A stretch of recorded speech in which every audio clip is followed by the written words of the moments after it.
Actually, I think that's too simplistic an understanding of what's going on.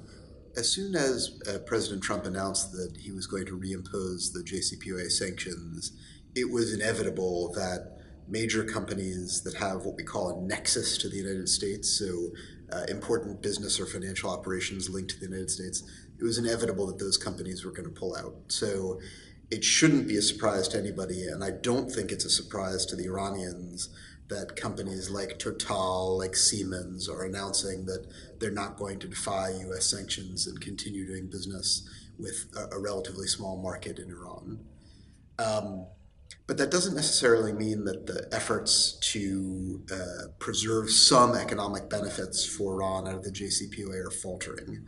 I think instead what's happened over the course of the last couple of months is that the European countries, in cooperation perhaps with the Chinese and the Russians, have narrowed the focus of the agenda. They've explained, I think, persuasively to the Iranians that their hopes and expectations out of the JCPOA are not achievable in the short term, but it might still be possible to maintain enough of an economic connection, enough oil sales, enough banking connection to keep Iran out of a recession or a depression.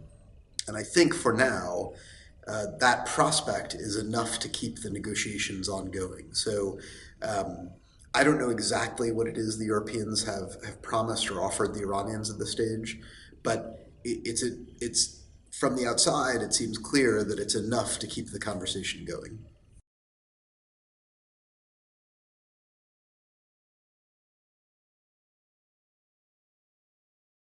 So I think that depends entirely on what the other participants in the JCPO are able to offer. So I think that really falls into three categories. The first category is political. Iran is very pleased with the diplomacy of the diplomatic situation following the U.S. withdrawal from the JCPOA. Really, for the first time since the Islamic Revolution, it's the United States that's isolated vis-a-vis the global relationship with Iran, not Iran that's isolated as a result of U.S. policy. And so the very strong symbols demonstrating that fact are of real political diplomatic value in Tehran. Um, and if the Europeans, the Chinese, the Russians keep that up, that is one way to induce the Iranians to stay in the deal. The second is that the deal includes a variety of forms of civil nuclear cooperation, right? So, scientific cooperation at the Fordo facility, scientific and regulatory cooperation more broadly through what's called Annex 3, and very, very importantly, a Chinese agreement to partner with Iran to rebuild the Arak heavy water research reactor, which originally was being done in cooperation with the United States, and now the UK has stepped into the previous US role. Again, if that civil nuclear cooperation, including Iraq, keeps up so that Iran is able to point to an international legitimation of their civil nuclear program, I think that is important to them and something that would be worth staying in the deal for. And then lastly, and this goes back to your first question, it's the presence of some economic benefits. Iran had, I think, they always had, I think, unrealistic expectations of what the JCPOA was going to deliver. With the US out of the deal, those expectations are going to be even further disappointed.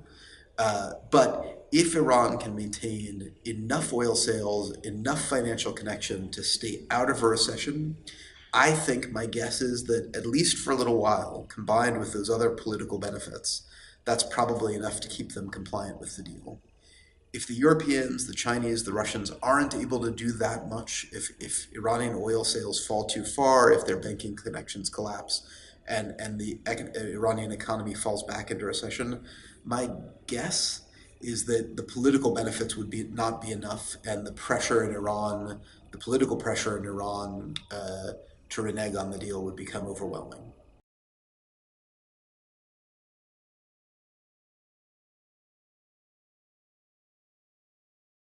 Well, one thing to note is that although Donald Trump's statement with the Italian Prime Minister a couple of days ago, it's news, but it isn't new.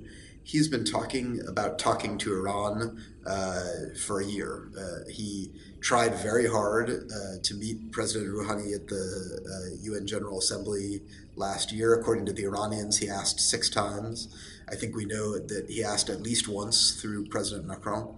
Um, on the day that he announced that the U.S. was withdrawing from the JCPOA, he said that he was ready to negotiate, I believe, what he referred to as a real deal.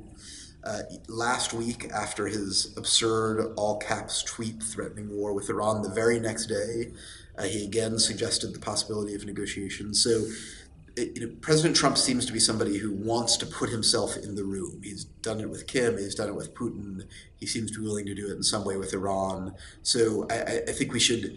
He did not announce anything that was genuinely new this week, although obviously it's gotten more attention this week than it has sometimes in the past. Um, what does it tell us about his policy? I think it looks like a cut and paste job from North Korea. You create a crisis where previously there was just sort of a stable problem. You use a lot of belligerent and threatening rhetoric. Then you do some, frankly, empty diplomacy, declare victory, and move on. It certainly looks as though he's trying to do the same thing with Iran. You had a stable problem, stabilized by the JCPOA. You turn that into a crisis. You do a lot of threatening rhetoric, and then you have a meeting and call it a day. I don't think that can work with Iran. First of all, because I think Iranian domestic politics, it will be not impossible, but much, much more difficult to get away with humoring Donald Trump like that. But frankly, more importantly, U.S. domestic politics. Trump has been exceptionally dishonest about what was achieved with North Korea, and basically he's gotten away with it. My sense is that he could not get away with that with Iran. If he walked away with a half a page document that um, said something about the nuclear program and something about ballistic missiles, but didn't really get to the heart of longstanding U.S. security concerns, I don't think that the very, very large community of people in Washington concerned about Iran's various programs would accept that and allow him to move on.